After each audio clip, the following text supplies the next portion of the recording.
We have come to the top of the hour, and since we have a really full agenda, we are going to go ahead and move to starting things off today. We have a lot of great speakers this afternoon, this morning maybe for some of you, but I think most of you are in the afternoon end of the day. We're just really excited to have the opportunity to chat with all of you. So before we go much further, I wanted to start off with actually acknowledging that today is the anniversary of the Challenger explosion, which was a really tragic event in history, but also for science, I think. My son is doing research on it for history right now, and I have really been thinking more about the role of teachers and the examples that you all set in the world. And although I know this quote has, it's been disputed whether or not Kristen McAuliffe actually said it, I think it's very important for all of you as teachers teaching about climate change in the classroom today. I touch the future, I teach, and that is the role that you are all playing right now. I can't think of a more important subject to be preparing students for not only the far future, but the near future and the today. And so remembering Kristen McAuliffe and the role that teachers play and the work that you all do today. I'm going to give the reins over to Ellen Ebert for just a moment to talk a bit about climb time. Ellen, please jump in. Yeah, so thank you for that first quote. That was just really helps to center our time together today. So my name's Ellen Ebert. I'm the Director for Science and Environmental and Sustainability Education here at the Office of the Superintendent of Public Instruction in Olympia, Washington. I have a few thank yous that I need to make before we get started. First, we need to thank our Washington State Legislature for having the wisdom to and the generosity to provide us with funding for 1 year for the Climate Science Education Initiative, which we've affectionately called Climb Time. I also want to thank my Washington team, Amber McCulloch, our science specialist here at OSPI, Doctors Philip Bell and Deb Morrison from the College of Education at the University of Washington. And I want to thank all my people here at OSPI for their support and professionalism as behind the scenes. They don't usually get thanked. Another thank you to our 16 projects that are up and running across Washington State and the work that you're doing quickly and efficiently and by the seat of our pants sometimes.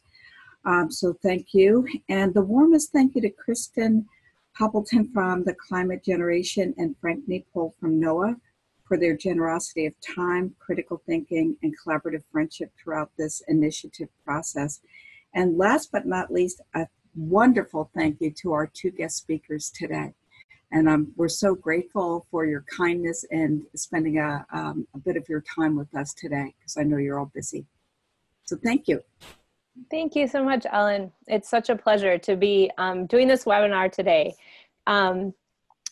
So as we, and Deb wants everyone to know that you can follow Washington Climb Time on Twitter at Washington Climb Time. So check your chat box for those, for the handle for that. As Ellen mentioned, the supporting partners for this webinar are NOAA, NOAA's climate program, the Clean Network, and Climate Generation. And you'll learn a little bit more about us at the end of this, but needless to say, all three of us are really dedicated to furthering climate literacy across the nation and have some great resources that we have developed collaboratively and also as individual institutions. And so we're just really excited to be able to share them with you all today. Before we go further, it's always important to remember that we are all, wherever we are, on the land of a unique tribal nation. And especially with the content matter that we're covering today, this is important to remember, but it is always important to remember. And as science teachers, we're really fortunate that our guiding document, the Framework for K-12 Science Education, intentionally acknowledges that there are other ways of knowing. And this is something that we will hear more about today from our excellent guest speakers.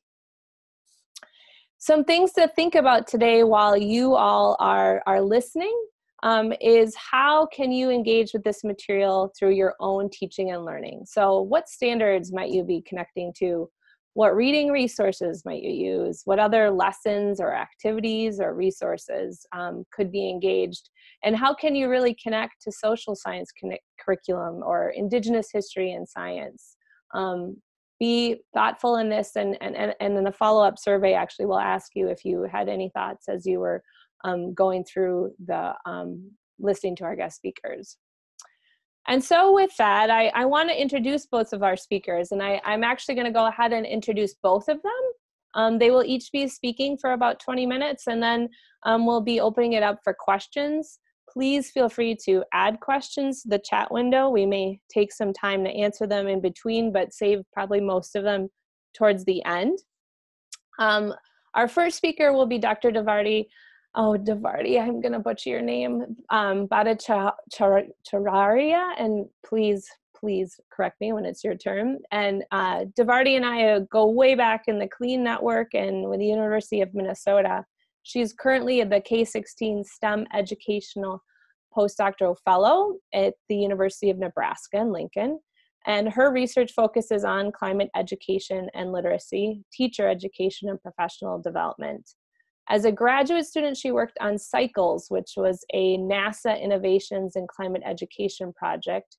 And CYCLES was a partnership between science educators, scientists, and Ojibwe communities in northern Minnesota. And we're just really excited to hear from her. Following Devarati, we'll hear from Cathy Techtmann, who is with the University of Wisconsin Extension Environmental Outreach State Specialist. And she's a professor of community resource development and the University of Wisconsin Extension Outreach Extension Environmental. She works with the GOL project, which you will hear much more about as well, which is focusing on changing climate, changing culture, and in partnership with the Great Lakes Indian Fish and Wildlife Commission, U.S. Forest Service, and National Park Service. And so with that, I'm going to take away my control, Devarati, and hope that you can take up your control of the screen. I'm going to try.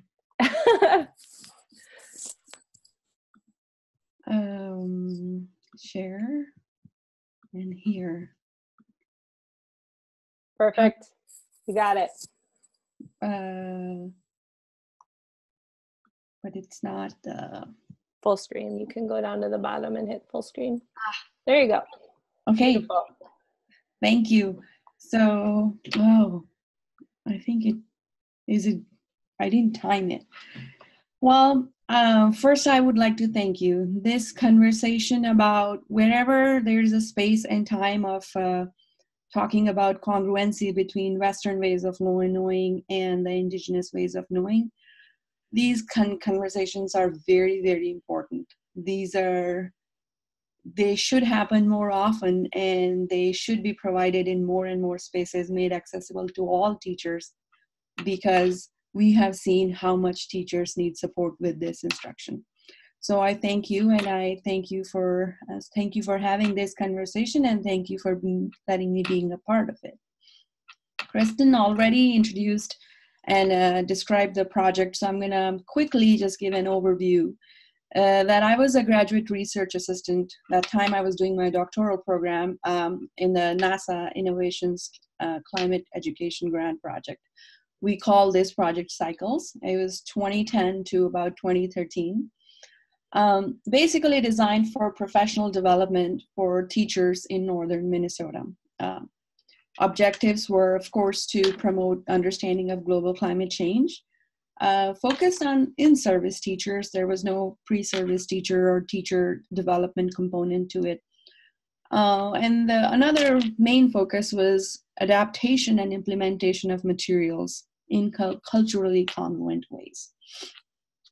So to do that, we reached out to the teachers and schools in northern Minnesota, and we found both teachers that were Native and white, upper elementary, middle, and high school.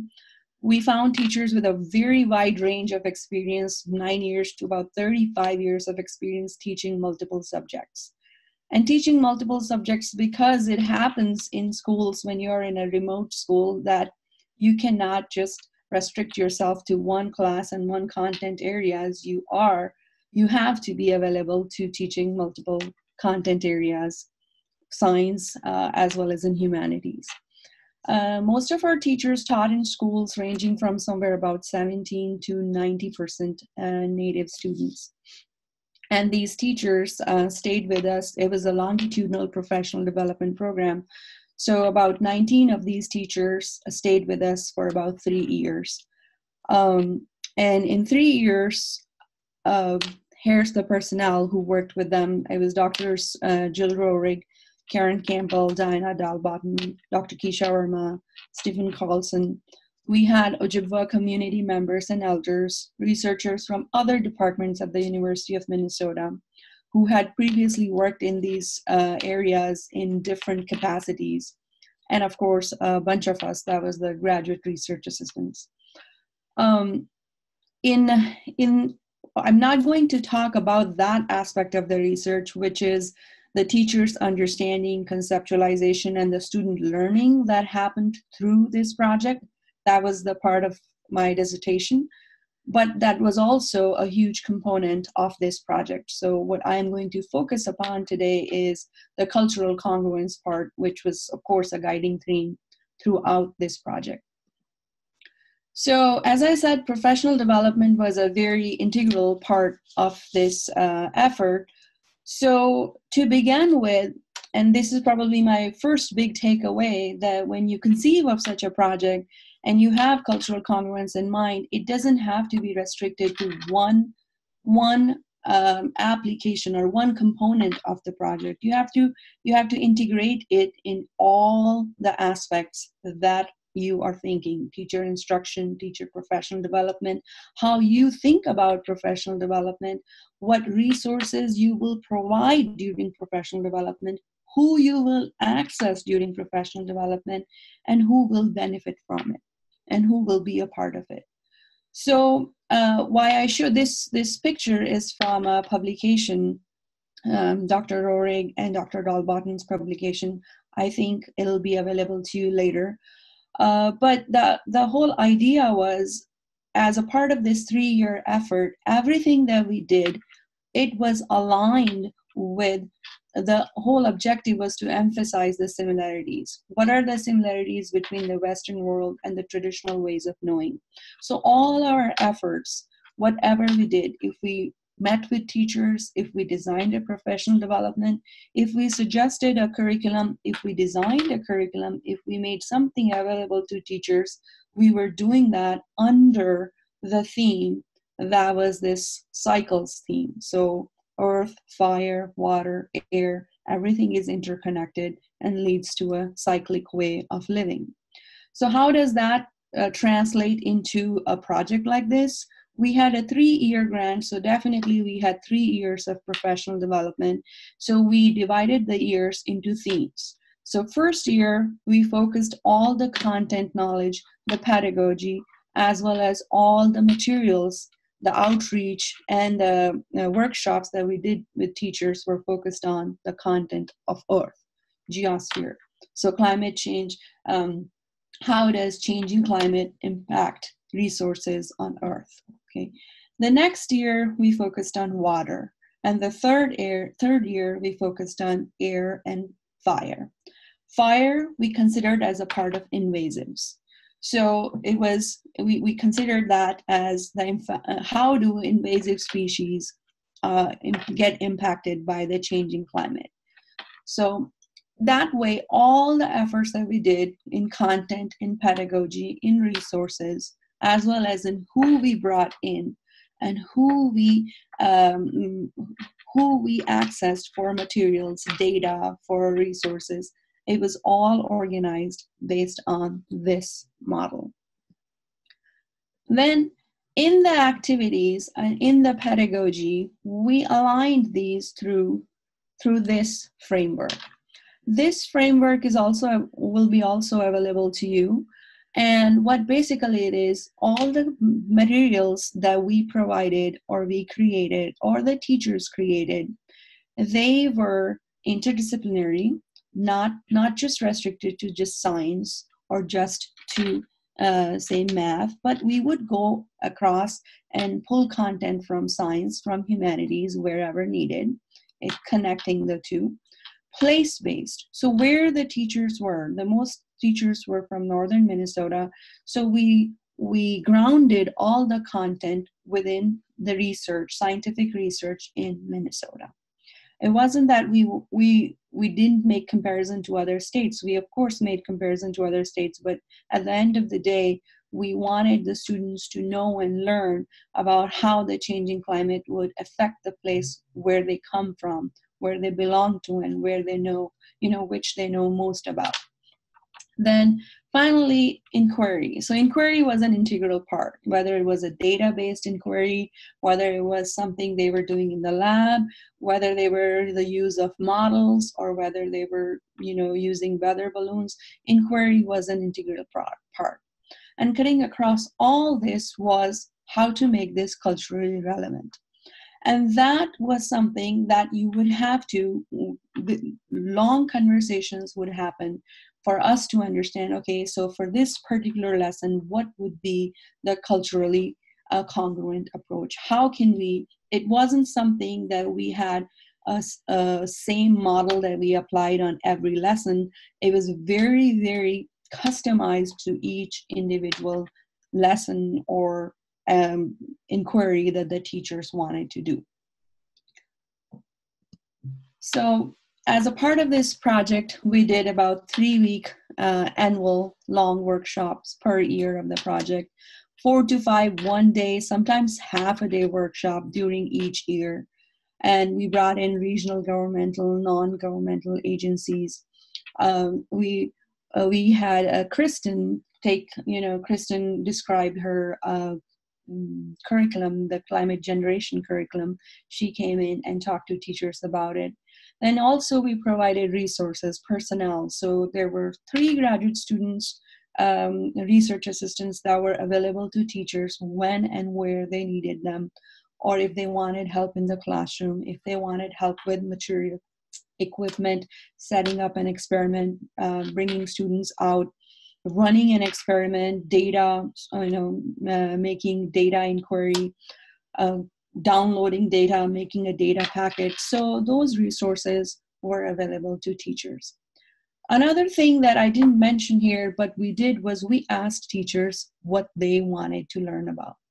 And that was a big theme throughout, that asking them, where would you like some help? Or what do you do currently that we can add on to and then further your knowledge? So for example, water study of water pollution is something that was very integral to most of our teachers. They loved going out, collecting water samples, and then they would bring back the water samples, do vertebrate analysis, invertebrate analysis. So looking at that, then we focused a lot on our second year, which was for water, dedicated to impact of climate change on the water resources.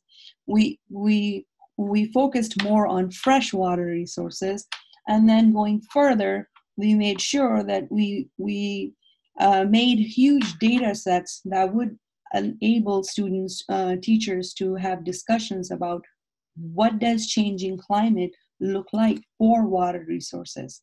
So sometimes these discussions were more extensions to what activity they were doing, but we asked the teachers what they were doing and then how could we add on to their existing implementation.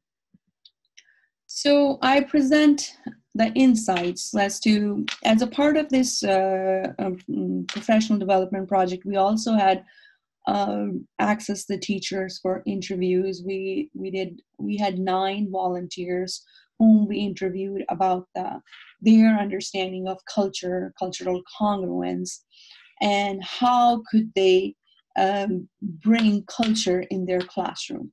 So I present today is insights from what those teachers said and what we understood. And then I will go on as to what strategies worked for them. So our teachers considered themselves as agents who would bring together students' traditional knowledge with Western science learning. So they considered themselves as responsible for doing that. We observed that the longer they had taught, the more willing they were to share their expertise and just say, okay, I don't know about this. I'm actually going to seek out resources, or maybe the other person can come and help me. Just accepting help became a little bit easier for them. And then perceived lack of cultural content expertise. I am not an expert. So that was something that was the biggest barrier to effectively integrating culture, because teachers were hesitant in asking, who would they ask? Like, is it appropriate to ask, or is it appropriate to have this conversation? Was also, hindering them in integrating culture. However, we saw that teachers made extracurricular efforts to connect with their students' everyday lives. So our teachers many of our teachers were maple syruping. They go with the community and attend community events, and they were actually a part of wild rice community teams. And the more they were immersed in the community, the easier it became for them to have these conversations with their students as to what something meant, or they started overcoming their barriers of, is it okay to ask? Because they themselves immersed in the community, and that gave them confidence to have these conversations in the classroom. And then they became also confident about utilizing parents and elders as assets, because they were meeting these people, and slowly, from just being a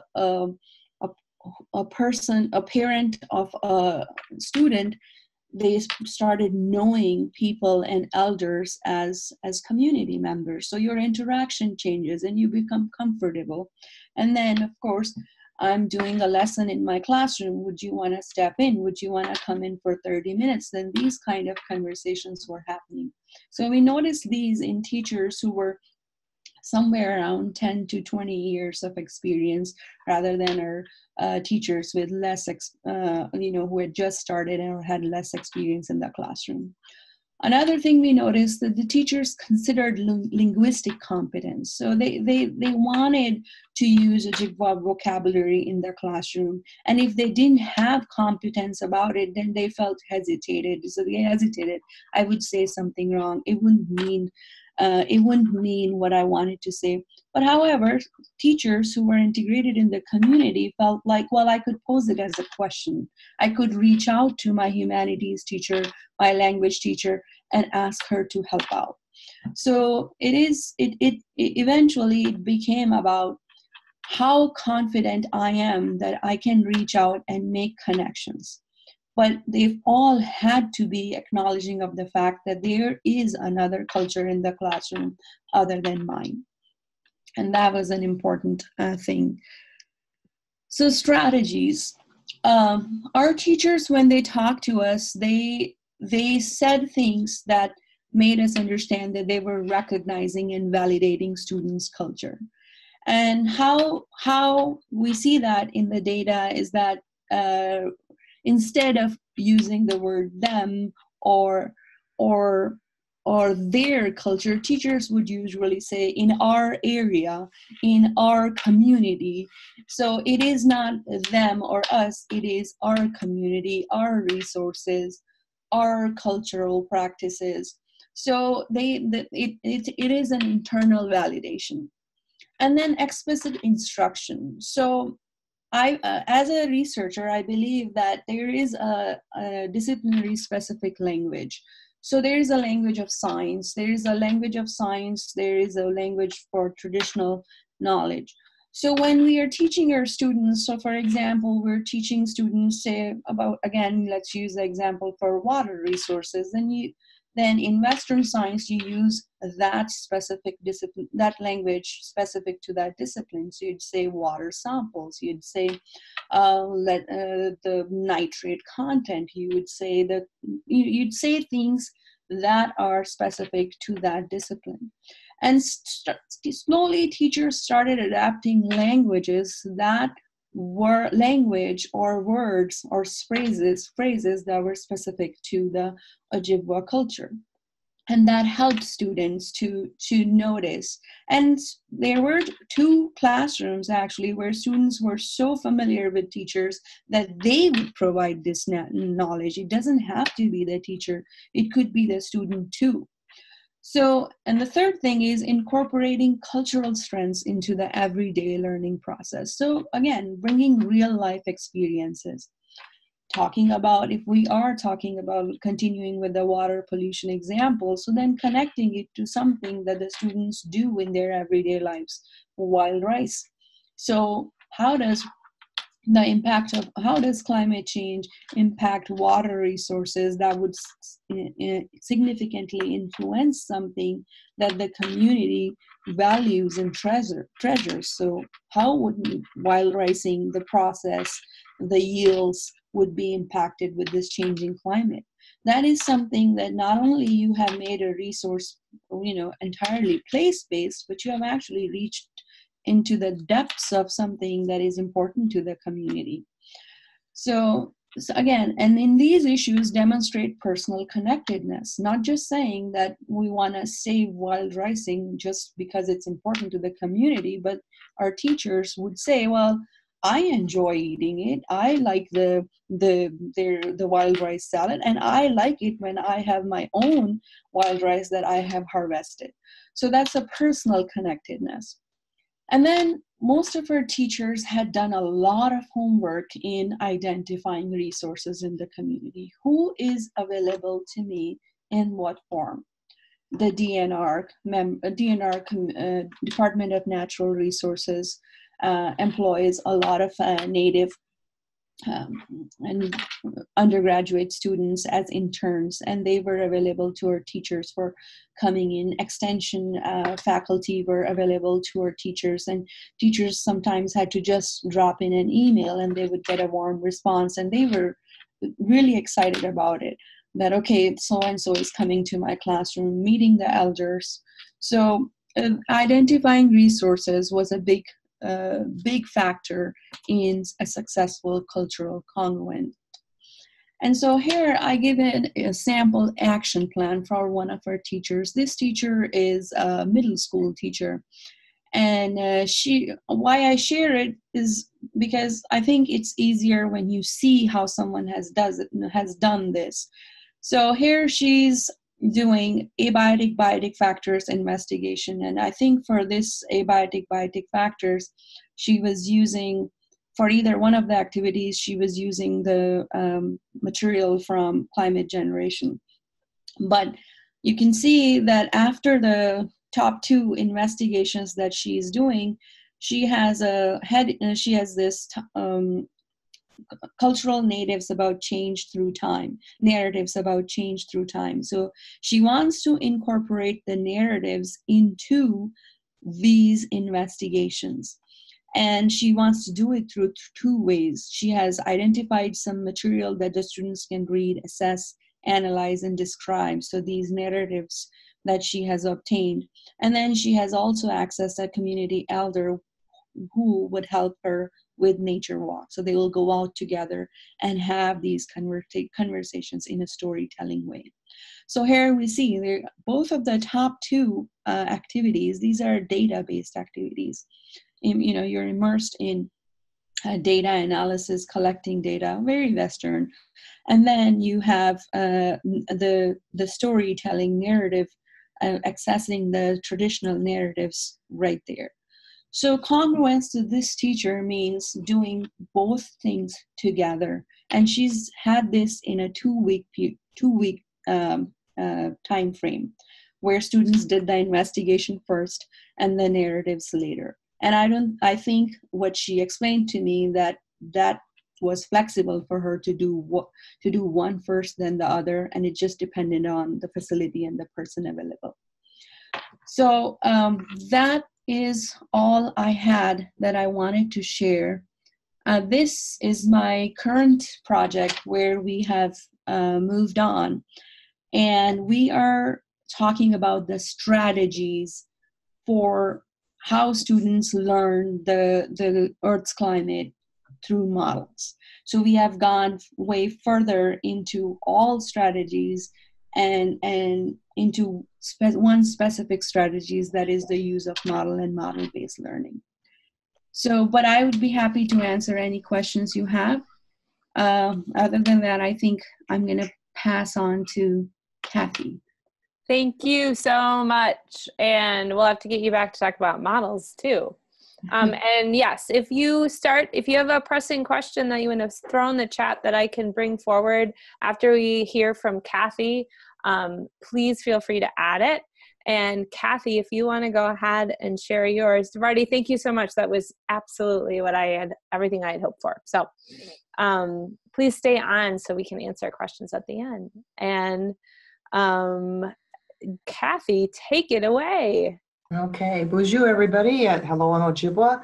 My name is Cathy or Cat Techtmann, and I'm an environmental outreach state specialist with the University of Wisconsin, also a NOAA climate steward. I want to share with you our climate change literacy project called Ginkanu Wiziwe Anji Waban, which means guiding for tomorrow in Ojibwa, a term given to us by Jim St. Arnold, a tribal Ojibwa elder that worked with us in the beginning of the project. We call it GOL for obvious reasons because that's a really long word to say in Ojibwa all the time. I will tell you a little bit about the history of our project, but I want to get into how it works. The practicality of it is what you'll be most interested in. I just want to share first off the partners in the project, as was mentioned, the Great Lakes Indian Fish and Wildlife Commission, representing the 11 Ojibwa tribes of northern Minnesota, Wisconsin, and Michigan, and off-reservation treaty rights. The National Park Service, the U.S. Forest Service, the Northern Great Lakes Visitor Center in Ashland, Wisconsin, where our project is based out of, and the University of Wisconsin Extension, who I work for. You'll see additional support there. I won't mention everybody, but please note our tribal bands, the Bad River Band and the Red Cliff Band of the Lake Superior Ojibwa Indians, as well as the Fond du Lac Tribal College, a new partner on a major NOAA grant that we've just been awarded for tribal youth climate leadership. And you can see the other funders who have helped us on our way in this project. And there's many, many more people with any of these big projects. We know we have a lot of help. So as I mentioned, we're located in the heart of Chippewa, Ojibwa Indian country. We're based out of the Northern Great Lakes Visitor Center. So you can see the map there on the left shows the different secessions of land by the Lake Superior Ojibwa and the dates that that land base was seceded. And where the red star is on the map on the right is the location of Ashland, Wisconsin, where we're based out of. But this project, as Jim St. Arnold would remind me, is a project for all cultures, not just Ojibwa culture.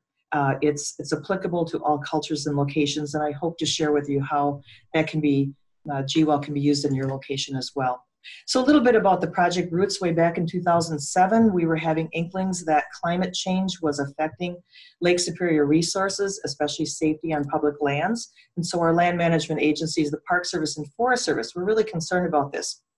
And Great Lakes Indian Fish and Wildlife Commission, who I may call GLFWIC, if you'll give me that permission, they were concerned about how climate change was affecting species and habitats that supported treaty rights to hunt, fish, and gather in the ceded territory.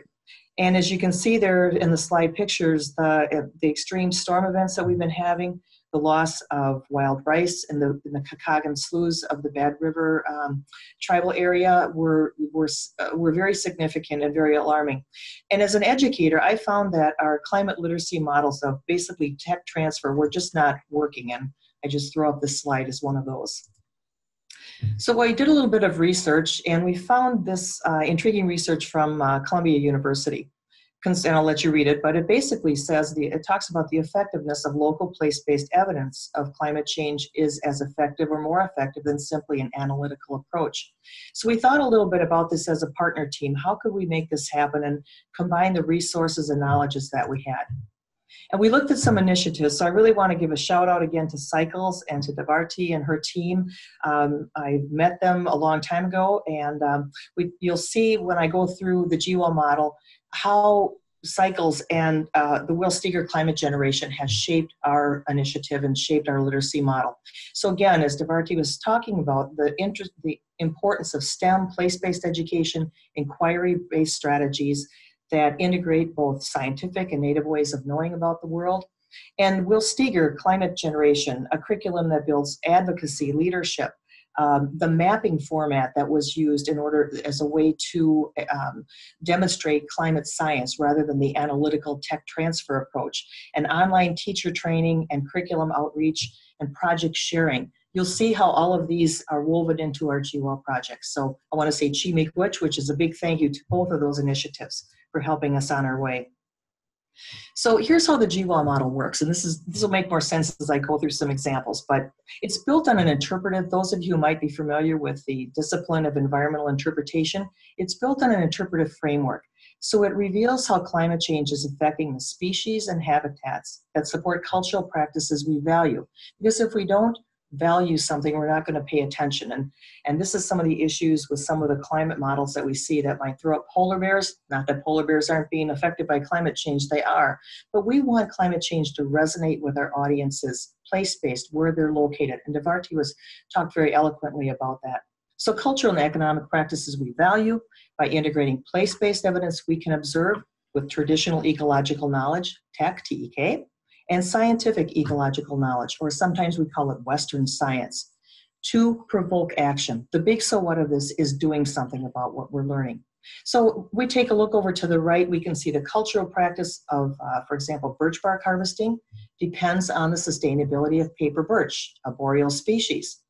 Based on traditional ecological knowledge of our elders, they are seeing changes in finding sufficient birch to make canoes, birch bark canoes. And we're also observing this in place-based evidence that we can see in any of our cultures in the northern part of our states.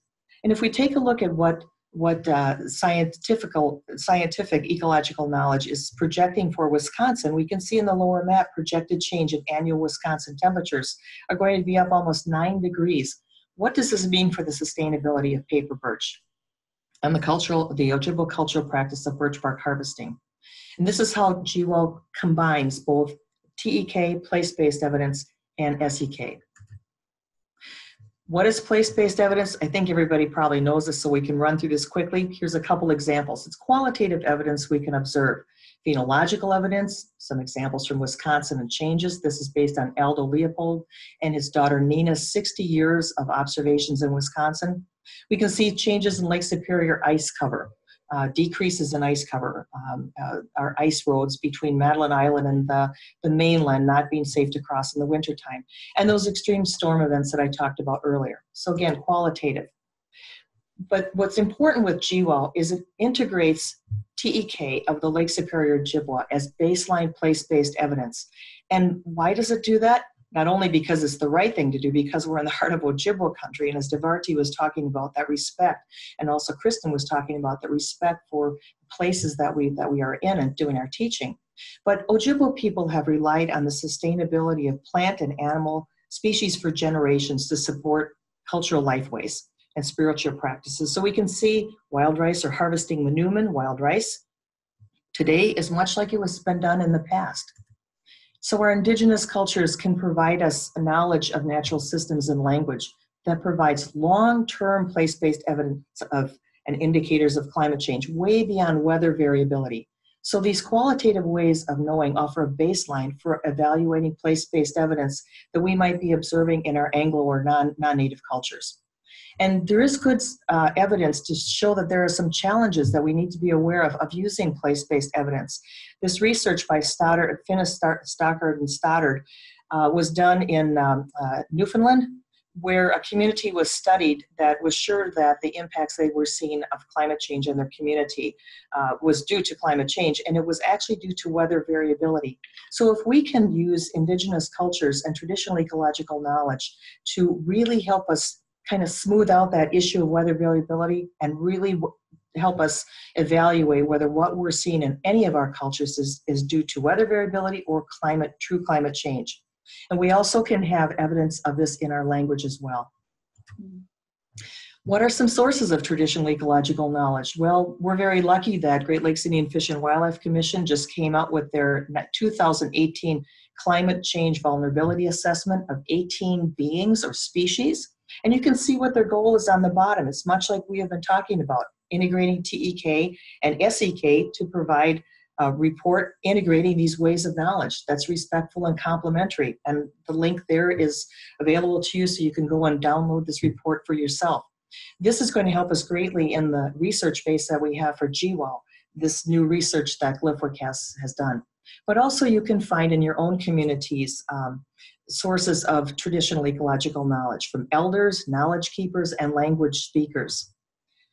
A couple other sources that I might point out that would be very helpful. There's a group called Rising Voices that operates out of Boulder, Colorado, out of the National Center for Atmospheric Research. This is a group of indigenous and non-indigenous scientists and educators who are interested in doing exactly what we're talking about, integrating traditional ecological knowledge with scientific ecological knowledge for climate adaptation and action. And their national conference is coming up in Boulder, Colorado, and I would highly encourage you, if you have some time available, to attend and make some connections. It's great networking. I put the link up there for you. And we can also get you in touch with Julie Maldonado, who runs Rising Voices, who coordinates it, if you'd like to talk with her and find out more about what they're doing. But they are an excellent resource. And there are indigenous climate researchers from all over the world that attend, but primarily the United States.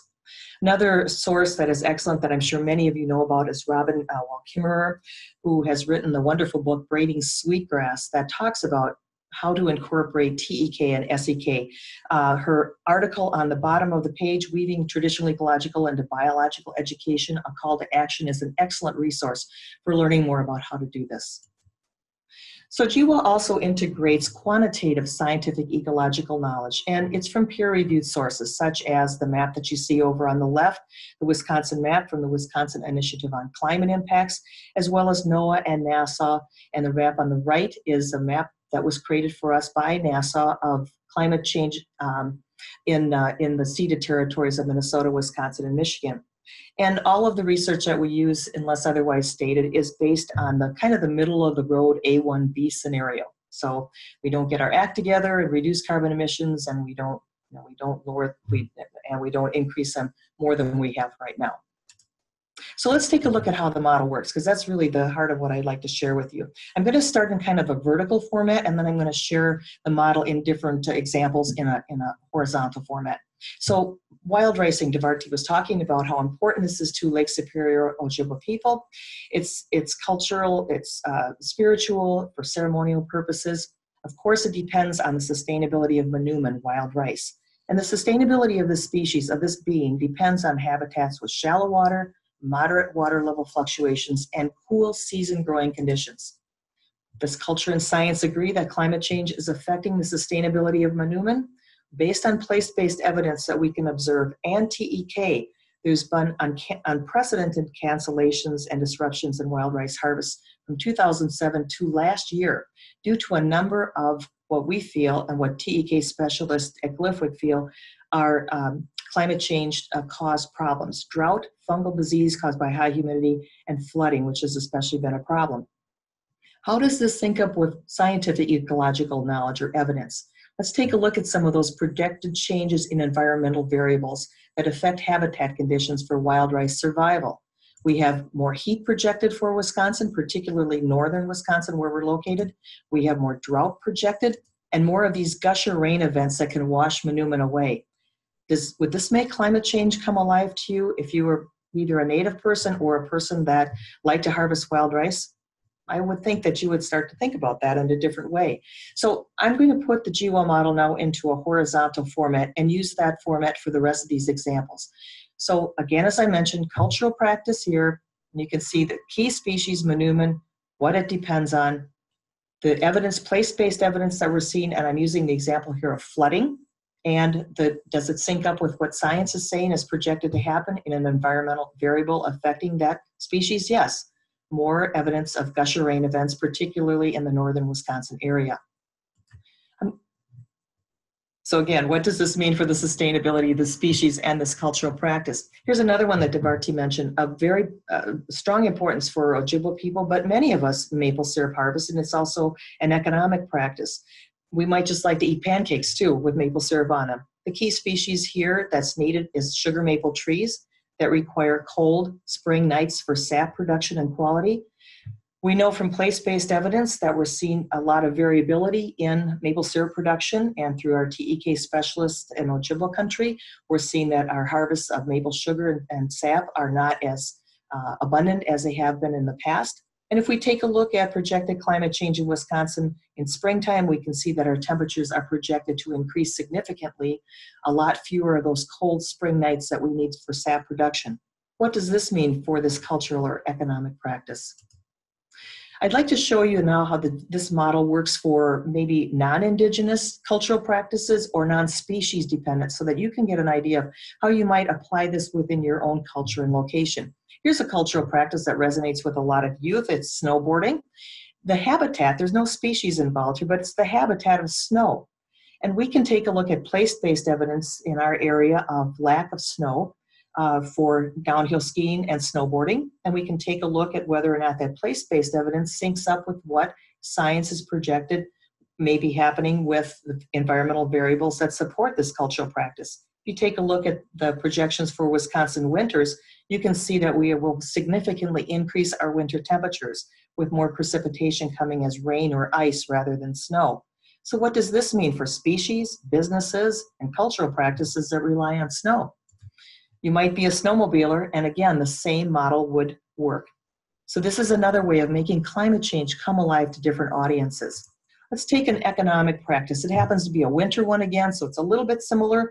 Economic practice of winter logging. Again, this key habitat condition needed is frozen roads.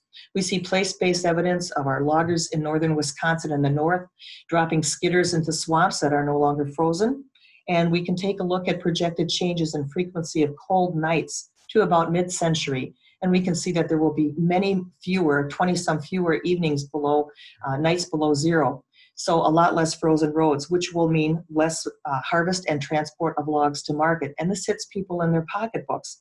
We also have place-based evidence from that quote that I'll let you read on the bottom of the screen from an Eau Claire logger talking about losing almost 6 weeks of winter logging. A pocketbook issue that makes climate change come alive to audiences that might be a little bit more conservative towards thinking about climate change in this way. Here's an example from Florida I like to point out because it just shows how the model is transferable. This was a call-in on a NOAA webinar that I did of an environmental educator who took her students hiking in the Everglades, but could no longer do this because of a species present there, the Bernese white python. I'm not a Florida ecologist, of course, but I found some place-based evidence showing where pythons have been captured. And as you can see, southern Florida, there's a lot of pythons there. And if we take a look at climate projections for Florida, it's going to be warmer and moister there. So what does changing climate mean for the sustainability of this invasive species, or you might say Asian carp in the Great Lakes area? How could this affect recreation and nature-based tourism economies? Would this make climate change come alive to you? I'm going to share this model, the schematic of the GOL model quickly. You can go back to it when you take a look at my slides if you wish, but this is basically how the model works. I want to move on because we've been talking about increasing awareness to this point, but the big so what of the GOL model, again, is to provoke action. It builds awareness first and then action, kind of like the setup in volleyball and the spike. And guidance and examples for developing climate mitigation and adaptation responses are provided in the model through our web-based resources and field courses that we do for students and educators. Do culture and climate agree? By relating climate change to the sustainability of species and habitat that support cultural and economic practices, we find that GOL links place-based evidence, TEK, and scientific ecological knowledge. It creates culturally relevant climate change perspectives that are transferable to different cultures and location, including yours. And remember the charge that our elder gave us when he gave us the name GOL, that this is not just for Indigenous students, it's for people of all cultures, using climate impacts on the Ojibwa people as kind of a place-based example of how it is affecting all of us. Is the model effective? Well, we have some evaluation from Patty Carpenter through her University of Minnesota Duluth master's thesis that did show that educators trained in using the model at one of our institutes did increase their literacy skills, were more confident in teaching using this model, and found, this was a big one for me that I really wanted to see, that Jim St. Arnold really stressed, that it is transferable to student populations despite the location that they were teaching in. And all of them used it for teaching about climate change.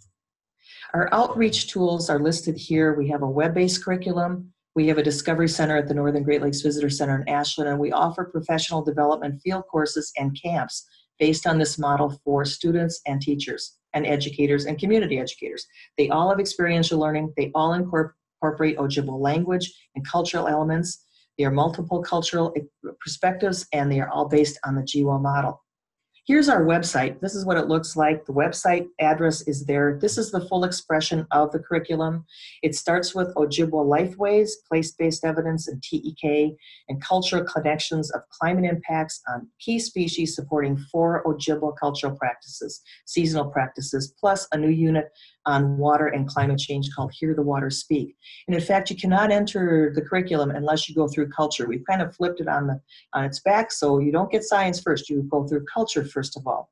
The science piece is an inquiry-based, investigate the science, again, climate research from tribal, state, and federal sources in a mapping format that's easy for students to understand, easy for teachers to use. And then again, this is the awareness increasing.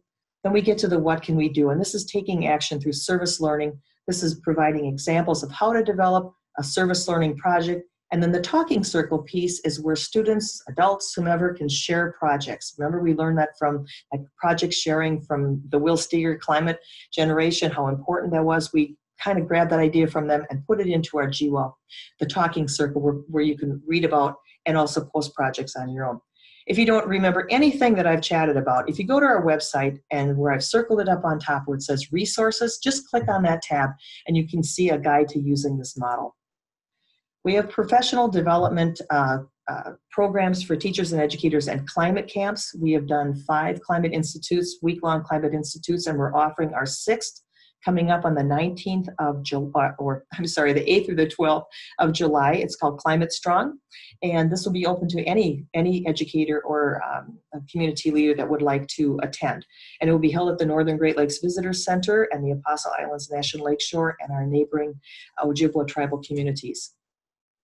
This is a quote given to us by a tribal elder who has helped us with the project, Joe Rose.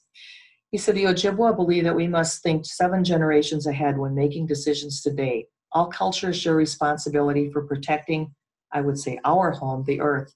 We cannot eliminate all risks that climate change presents, but we can make a difference in slowing its impact. The culture and life ways of future generations will be affected by the choices we make. So we invite you as a team to use the GOL model within your culture and location to increase climate change and action based on your unique life ways. Chimigwich, thank you so much. Thank you so much, Cathy. And thanks to all of you who have been listening. I know there was a couple questions out there. Cathy, if you could unshare your screen and I'll shoot out some of these questions while I'm pulling up kind of the final slides. One of them I know went to Devarati, and it was about the narratives that you mentioned. First of all, they're like all related. So the cultural narrative about climate change, is that from a reading? Is there a way to access those narratives? And did you mean that they were CER? I imagine that's claims evidence reasoning. Did those make sense to you, Devarati, those questions? I'll try. So they were not CER. They are not claim evidence reasoning. Since we are focusing on elementary, so let me take a different approach and trying to say my thoughts very clearly. Elementary students do not have the same concept of change in time as we do. So our teachers, whenever they asked about what does change mean to especially our elementary students, higher elementary, we had teachers, they can go as far back as a season, 2 seasons, the lifetime of their pets. You know, we had a dog and then the dog died, but they cannot go as far. They do not, it's too abstract for them to perceive 30 years of data. What do you mean by that? So in saying those things, what helps is if you have an elder or a community member come and go on a walk with the students, then they are telling their story about what they saw in those lands, in those places, how the trees were. So it gives us some sort of, what's the word, like a tangible, okay, this person saw that. It's a more, less of an abstract concept to conceive that. So by that narratives, I meant storytelling by an elder. When you go on a walk and an elder would share their knowledge about that land that they are walking. And it helps. Sometimes these narratives are available to teachers through their Ojibwe teachers that were in their classrooms, in their schools, and collaboration helped.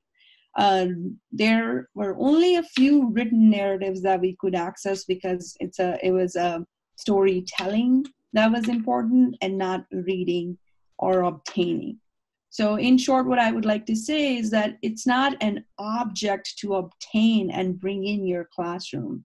Again, it's a construct. I mean, you have to adapt to it in your thinking, instruction, curriculum, and the ways, all the ways. So it's not just something that I can bring in the classroom as a book, as a lesson, or as a thing, you know, that I can put up on the walls. So you have to think a little bit more broadly about it, if that addressed. She said that was great. So you must have done an excellent job. I saw that Deb answered another question about weather and climate. And if there are other questions, I'd love to actually collect them and get them answered in the follow-up email. Knowing that most of you are pressed for time, I'm going to go ahead and just kind of end things with the other promised part of this webinar, which is just a few K-5 resources, which I think definitely tie in with the content that we've already been looking at. And so when I think about K-5 climate literacy resources, I really think about how climate change education for elementary is about building those foundational skills and knowledge for understanding and developing solutions to climate change. And that lies in curiosity. This is from the framework for K-12 science education. How do we nurture that curiosity? And so a few great resources that are out there, and you will get all these listed, come from Globe for one of them, definitely lining up with what both Cathy and Devarati talked about, getting outside, making observations, looking at weather, starting to understand the distinction between weather and climate, to get back to one of the questions that were asked. And this one is great. It really brings students through a year-long investigation of looking at weather, starting to understand what data is and how to make something visible at an elementary level. It's a great resource. Like I said, I will share it. And then something that really complements this is going beyond then the weather and climate, and looking at the phenology resources that are out there. So we talked about looking at plants and animals you can observe, and the National Phenology Network has a great database.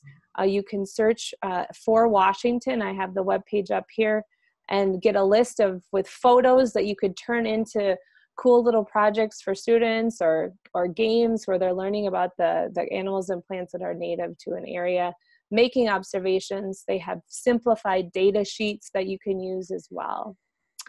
I also really love and think it's important to think about ELA Connections in the elementary levels. These are two of my favorite books because they both get into thinking about solutions to climate change. Ivy and Bean, What's the Big Idea? Focuses on 2 second graders that hear about their climate change in a presentation, and they feel like it's too depressing and they want to come up with a solution. The Boy Who Harnessed the Wind is about a 14-year-old, it's a nonfiction book about a Malawian boy who creates a wind turbine from just garbage essentially that's in his village that functions and brings water to and electricity to his village. Excellent resources. And then from a broader level, the partners that brought you this webinar today, NOAA, climate.gov has this toolbox, which really will take you to every single great resource that's out there thinking about this cycle of climate change education.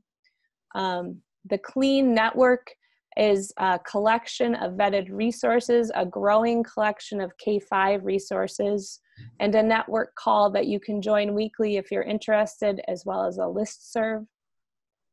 The organization that I work for offers curriculum, professional development, a network that meets monthly to discuss Cli-Fi books, as well as challenges of education. All of this will be listed in a summary email, so don't worry if you're trying to desperately take notes, and you can also email me. So to conclude, I just want to thank you all for joining us. There will be a survey that pops up when this webinar ends, so please wait for it and please take it.